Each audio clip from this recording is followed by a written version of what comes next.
नमस्कार, स्वागत है आपका जी दिल्ली एनसीआर हरियाणा में। मैं हूं आपके साथ हार्दिक दवे और सिरसा से आ रही एक बड़ी खबर के बारे में चर्चा कर लेते हैं। सिरसा के कालावाली में जग्गा गैंगस्टर के साथियों और पुलिस के बीच मुठभेड़ हुई है। इसमें पुलिस को बड़ी कामयाबी हाथ लगी है और एक साथी बलकार सिंह उर्फ जगतार को पुलिस ने दबोच लिया है। उसके पांव में गोली लगी है। इलाज के लिए उसे अस्पताल में भर्ती करवा दिया गया है। आपको बता दें कि बलकार सिंह पर हत्या और हत्या के प्रयास के कुल 8 केसेस दर्ज हैं और वो गैंगस्टर जग्गा सिंह का खास आदमी माना जाता है। जग्गा सिंह ने पिछले दिनों सोशल मीडिया के जरिए इस हमले की जिम्मेदारी ली थी। आपको बता दें कि बीते सोमवार को सिरसा के ही कालावाली में 2 पक्षों में गोलियां चली थी। 2 लोगों की मौत हो गई थी और इस हमले में 2 लोग घायल भी हुए थे। और मेरे सहयोगी विजय मेरे साथ जुड़ चुके हैं ज्यादा जानकारी के साथ। विजय, कालावाली में फायरिंग की जो घटना हुई थी, जिसकी जिम्मेदारी जिस गैंगस्टर ने ली थी, जग्गा गैंगस्टर ने, अब उसके साथियों को पुलिस ने पकड़ लिया है। जग्गा गैंगस्टर अब पुलिस के हाथ से कितना दूर? बिल्कुल, आज थोड़ी देर पहले ही बलकार सिंह नाम बताया जा रहा है, जो जग्गा सिंह का बिल्कुल खास आदमी माना जाता है। हालांकि पुलिस और उसके साथियों में मुठभेड़ हुई है, जिसमें जगतार सिंह और बलकार सिंह को पैर में गोली लगी है। हालांकि पुलिस ने उसको पकड़ लिया है। फिलहाल उसका इलाज सिरसा के नागरिक अस्पताल में चल रहा है और इलाज के बाद इसको गिरफ्तार किया जाएगा। फिलहाल अभी जो पिछले सोमवार जो सिरसा के कालावाली में 2 पक्षों में विवाद हुआ था, उसके बाद गोलियां चली थी, जिसमें 2 लोगों की मौत भी हुई थी और 2 लोग घायल भी हुए थे। फिलहाल उस घटना की जिम्मेदारी पूरी तरह से गांव तख्तमल के पूर्व सरपंच जग्गा सिंह ने ली थी और जग्गा सिंह ने पूरी तरह से सोशल मीडिया के जरिए इसकी जानकारी भी दी थी कि उसने ही इस घटनाक्रम को अंजाम दिया। फिलहाल पुलिस जो अभी 5 टीमें बनाकर इन आज बाकी आरोपियों की खासकर बात की जाए तो जग्गा सिंह जो इस हत्याकांड का मास्टरमाइंड है, तो उसकी गिरफ्तारी के लिए लगातार प्रयास कर रही है। और पंजाब के साथ हरियाणा लगता है, तो पंजाब में भी पुलिस से लगातार संपर्क साधा जा रहा है और कई ऐसे खुलासे जो आने वाले दिनों में हो सकते हैं। हालांकि पुलिस ने एक आरोपी को आज काबू कर लिया है। उसके पैर में गोली लगी है और गोली के उपचार के बाद उसको गिरफ्तार किया जाएगा। बिल्कुल, और विजय, उम्मीद यही करते हैं कि जग्गा गैंगस्टर भी जल्दी पुलिस के हत्थे चढ़े, क्योंकि उसने सरेआम पुलिस को ये चुनौती दी है कि वो जो 2-4 लोग और बच गए हैं उनकी भी हत्या करने वाला है। तो ऐसे में ऐसे गैंगस्टर्स का पुलिस के हत्थे चढ़ना और जेल की सलाखों के पीछे जाना बेहद जरूरी है। बहुत बहुत शुक्रिया विजय। चंडीगढ़ में सीएम मनोहर लाल ने फ्लड कंट्रोल बोर्ड की बैठक की। इसमें कई अधिकारी भी मौजूद रहे। वहीं बैठक के बाद सीएम मनोहर लाल ने कहा कि साल में 2 बार मई और जनवरी में बाढ़ नियंत्रण बोर्ड की बैठक तय की गई है। इस बार 100 करोड़ के करीब 528 प्रोजेक्ट तय किए गए हैं। पिछली बार से बजट दोगुना किया गया है। वहीं आबादी और कृषि वाले इलाकों में जमा हो रहे पानी को ड्रेन आउट की बजाय रिचार्ज करने पर बल दिया गया है। 50 एकड़ से ज्यादा पानी खड़े रहने वाली जमीन को सरकार लेने को तैयार है। 2026 तक हरियाणा जो है, कैसे हम उसको बाढ़ मुक्त कर सकते हैं। हालांकि बाढ़ अभी भी नहीं आती उतनी ज्यादा, लेकिन वाटर का जो इकट्ठा होता है कुलेशा कई दिन तक खड़ा रहता है, वो पानी निकालने की कोशिश के बावजूद भी कई जगह तो 15 दिन, 20 दिन, 25 दिन, 28 दिन तक भी वो पानी खड़ा रहता है और कई बार एक फसल किसान की बोई भी नहीं जाती है। ऐसा भी सारे विषय जो ध्यान में किए हैं, वो सब एक प्रकार से उस सारी स्थिति से मुक्त होने के लिए 2026 तक हम ये सारे काम करके और पूरी जमीन को उपयोगी हम बना सकेंगे। जल भराव वाले जो जिले हैं, मुख्य रूप से जो मध्य हरियाणा है, इनके 10 जिले इस पर विशेष फोकस करेंगे, जिसमें झज्जर, रोहतक, सोनीपत, जींद, हिसार, फतेहाबाद, सिरसा, भिवानी और कैथल और पलवल। ये जिले ऐसे हैं जहां कहीं तो 15,000 से भी ऊपर एकड़ जमीन का जल भराव के कारण से कई दिन तक खड़ा रहा, कहीं 8 से 10,000 एकड़ भी है। 6,000 एकड़ तो पलवल जिला भी ऐसा है कि वहां भी पानी के कारण से और वो जमीन पर कई दिन तक पानी खड़ा रहता है। तो इन 10 जिलों पर विशेष जो है फोकस ये किया गया है। बात करते हैं ओल्ड पेंशन स्कीम की, जिस पर सीएम मनोहर लाल ने बड़ा बयान दिया है। सीएम मनोहर लाल ने साफ तौर पर पुरानी पेंशन योजना को लागू करने से इनकार कर दिया है। इसके पीछे मुख्यमंत्री ने कहा कि पूर्व प्रधानमंत्री डॉक्टर मनमोहन सिंह ने कहा था कि पुरानी पेंशन स्कीम से विकास के काम रुक जाएंगे।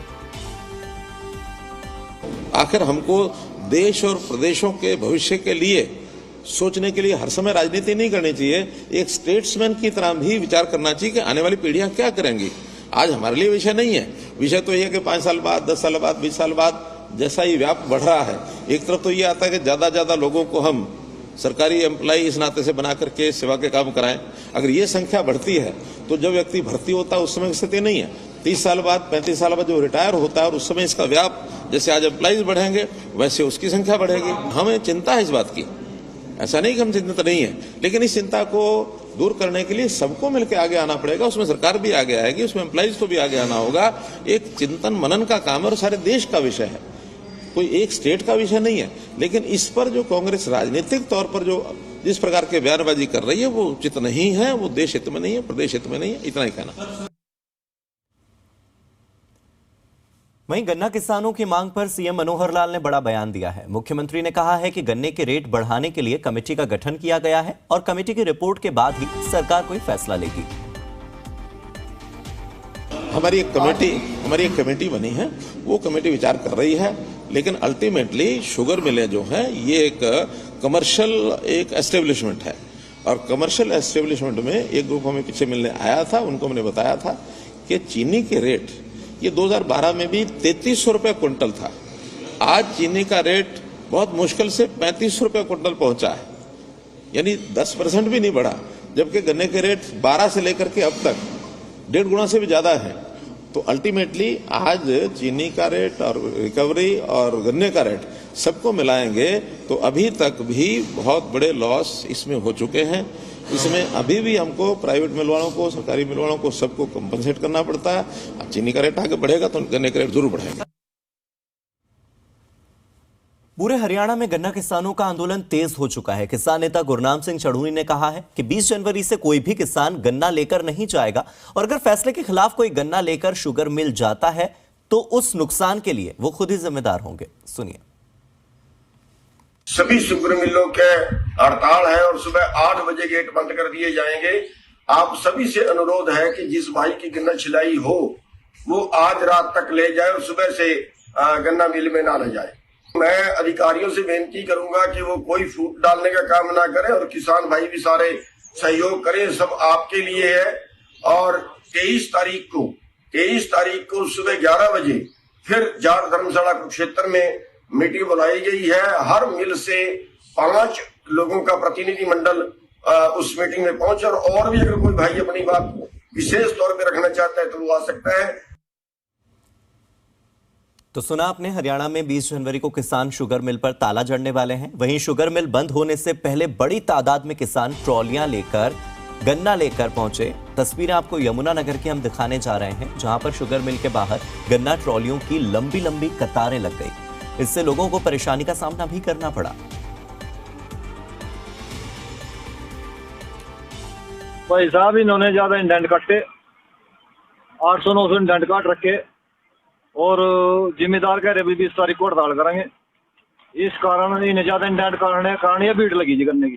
20 तारीख को मिल बंद करने लगे रहने, हमारे को रेट नहीं दे रहे और इसीलिए रेट के बारे में हमने हड़ताल कर रखी जी। हड़ताल ये करगा कि हमारे वाला लाठी चार्ज में हुई जी। हम जाम भी चढ़ वाले यार्ड में कोई टेलर की जगह नहीं है। और ई टेंडरिंग के मुद्दे पर जेजेपी ने सरकार से पंचायत प्रतिनिधियों के साथ बैठक करके समस्या का हल निकालने की मांग की है। वहीं दिग्विजय चौटाला ने कहा कि जल्द ही बुढ़ापा पेंशन में बढ़ोतरी होगी। नए नवेले सरपंच, नए नवेले लोग नई ऊर्जा के साथ काम करना चाहते हैं। सरकार ई टेंडरिंग के माध्यम से पारदर्शिता लाना चाहती है, ईज ऑफ वर्किंग लाना चाहती है। ऐसे में क्यों ना उन लोगों को टेबल पर बिठाकर उनसे चर्चा की। हमें बुजुर्ग को खुश करना है, उनकी 5100 पेंशन करनी है। यह मैं जवाब आपको तब जरूर दे पाता जब जेजेपी की 45 सीट या प्लस सीट 46 सीट होती। आज दोनों को सामान्य बना करके उसको आगे ले जाना है।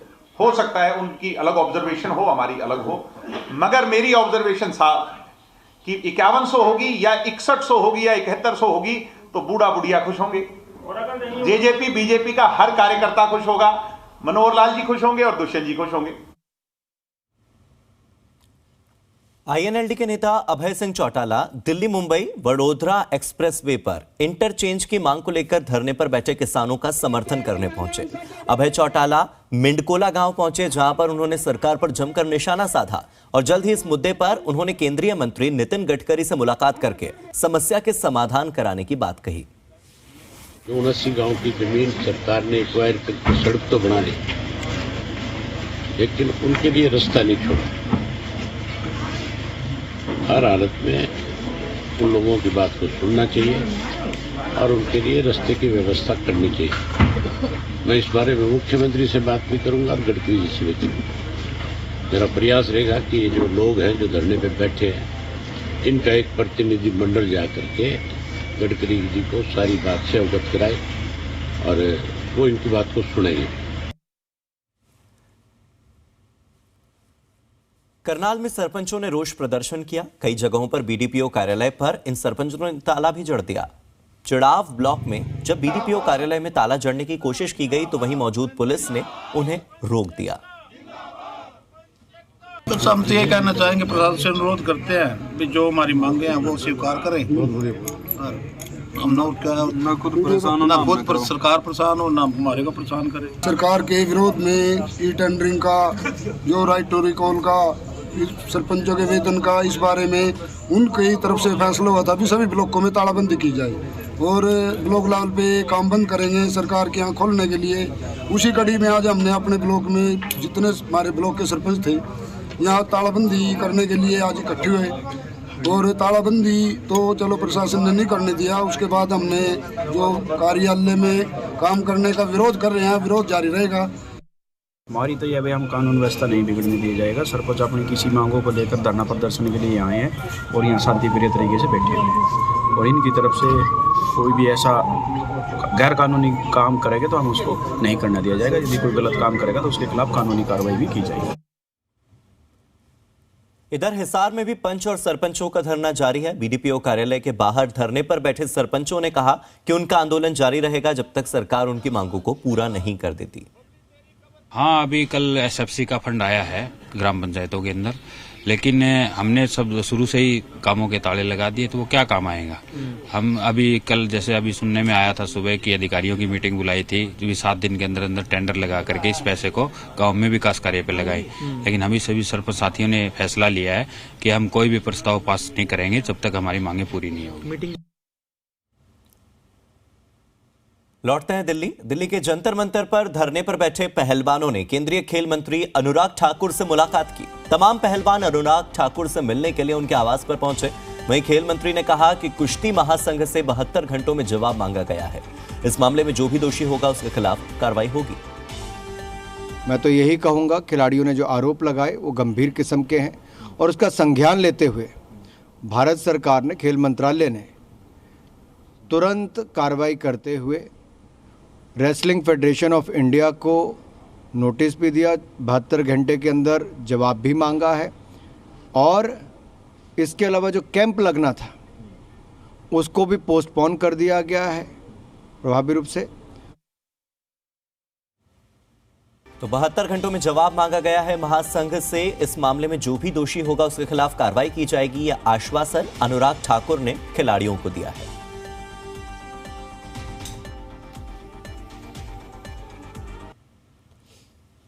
एक तरफ जहां भारतीय कुश्ती संघ के अध्यक्ष पर पहलवानों के आरोपों से सियासत गर्म है, तो दूसरी तरफ हरियाणा में संदीप सिंह पर लगे आरोपों का मामला भी लगातार बढ़ता जा रहा है। हिसार में कई संगठनों ने मंत्री संदीप सिंह का पुतला फूंका और 22 जनवरी को चंडीगढ़ में बड़े आंदोलन का ऐलान किया। भारतीय कुश्ती संघ के अध्यक्ष पर लगे आरोपों को लेकर पूरे हरियाणा में एक तरह से विरोध प्रदर्शन देखने को मिल रहे हैं। प्रदर्शन का क्या कारण है जी? इस प्रदर्शन का कारण है हरियाणा के अंदर खेल मंत्री संदीप सिंह महिला कोच का यौन शोषण के मामले में पकड़ा गया और सरकार उसको बचा रही है। उसके साथ साथ 3 बार का सांसद और 3 बार का कुश्ती संघ का अध्यक्ष जो निर्विरोध बीजेपी के द्वारा चुना गया ब्रजभूषण सिंह शरण, उसने महिला कुश्ती खिलाड़ियों के साथ बदतमीजी की है।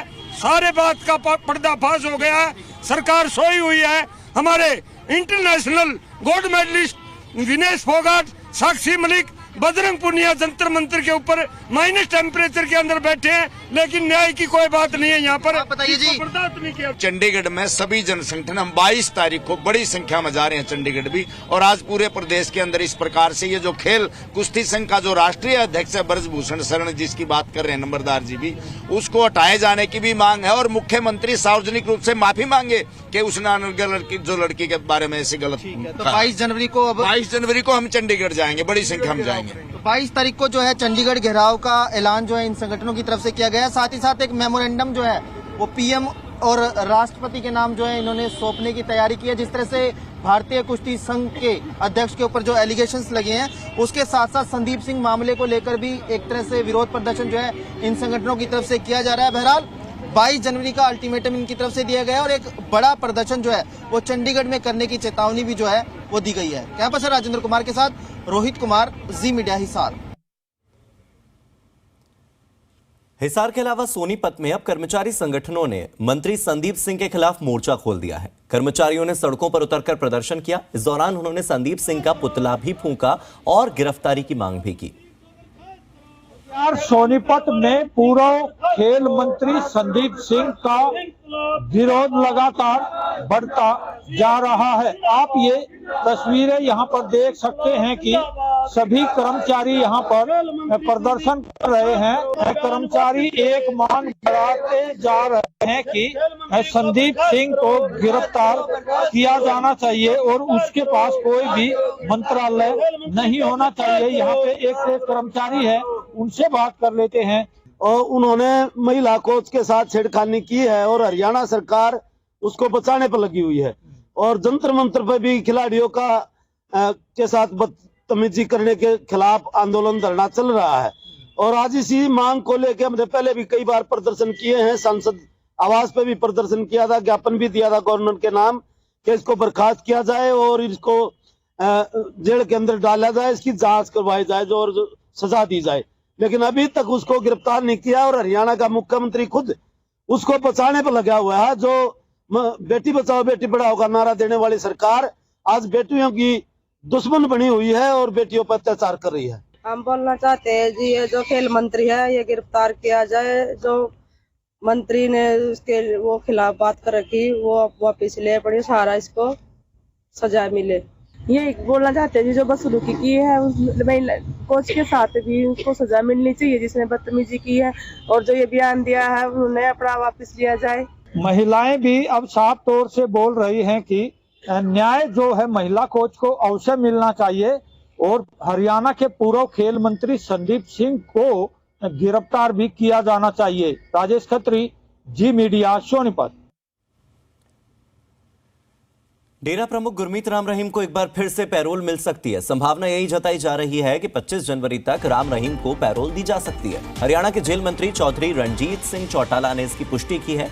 जेल मंत्री ने कहा कि राम रहीम ने एक बार फिर से अपने पैरोल को लेकर जेल प्रशासन के पास एप्लीकेशन भेजी है, जिस पर जेल प्रशासन के साथ साथ रोहतक डिविजनल कमिश्नर मंथन कर रहे हैं।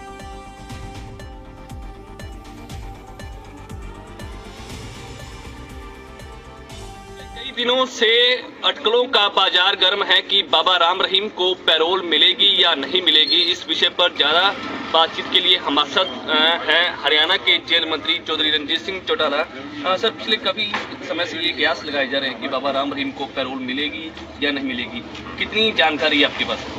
देखिए, हमारे पास उन्होंने एप्लीकेशन मूव करी है कल या परसों, और हम पे जब कोई परिवार की तरफ से एप्लीकेशन आएगी तो हम उसे रेफर कर देंगे।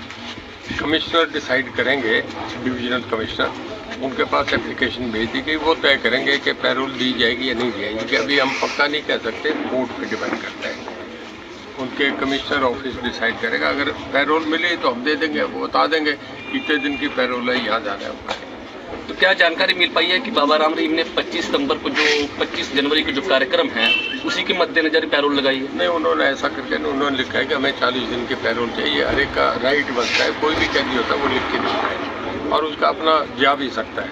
तो हमने भेज दी, डिसाइड वो करेंगे, हम नहीं करेंगे। हम तो एप्लीकेशन आएगी जेल में हमारे पास, वो कहती है हम उसकी मूव करेंगे। सर जानकारी ये भी मिल पा रही है कि सिरसा आ सकते हैं पैरोल के दौरान, क्या इसमें सच्चाई है? ये जेल डिसाइड नहीं करते, मैंने आपसे पहले बताया, ये कमिश्नर डिसाइड करेंगे, वो देख के करेंगे कि कहाँ देना चाहिए, वो जहाँ भेजेंगे उनका फैसला है। जो आएंगे हम इम्प्लीमेंट कर देंगे, हमारा काम है जो उनके आदेश आएंगे उसी हिसाब से उन्हें भेजेंगे। अगर इन बिटवीन पैरोल के दौरान सिरसा आते हैं तो क्या कुछ इंतजाम किए जाएंगे सुरक्षा को लेकर? वो सरकार का काम है, लॉ एंड ऑर्डर देखना सरकार का काम है, जेल डिपार्टमेंट का काम नहीं है। जेल डिपार्टमेंट का काम है खाली जब कोई किसी की बेल आ जाए हम उसे बाहर सौंप देते हैं, और जब वो वापस आ जाता है टाइम से तो अपने जेल में ले लेते हैं। जेल का इतना ही काम। तो ये थे चौधरी रणजीत सिंह चौटाला जो हरियाणा के जेल मंत्री हैं, जिनका साफ तौर पर कहना है कि बाबा राम रहीम की पैरोल को लेकर उन्होंने एप्लीकेशन लगाई है, जिस पर जेल प्रशासन और डिविजनल कमिश्नर पूरी तरह से मंथन कर रहा है कि आखिरकार बाबा राम रहीम को पैरोल कब दी जानी है और किस हालात में दी जानी है। हालांकि उन्होंने कहा कि अगर बाबा राम रहीम सिरसा आते हैं तो उनकी सुरक्षा का जिम्मा हरियाणा पुलिस और हरियाणा सरकार के पास होगा। सिरसा से विजय कुमार, जी मीडिया। यहां रुक रहे हैं एक छोटे से ब्रेक के लिए। आप जुड़े रहिए हमारे साथ, देखते रहिए जी दिल्ली NCR हरियाणा।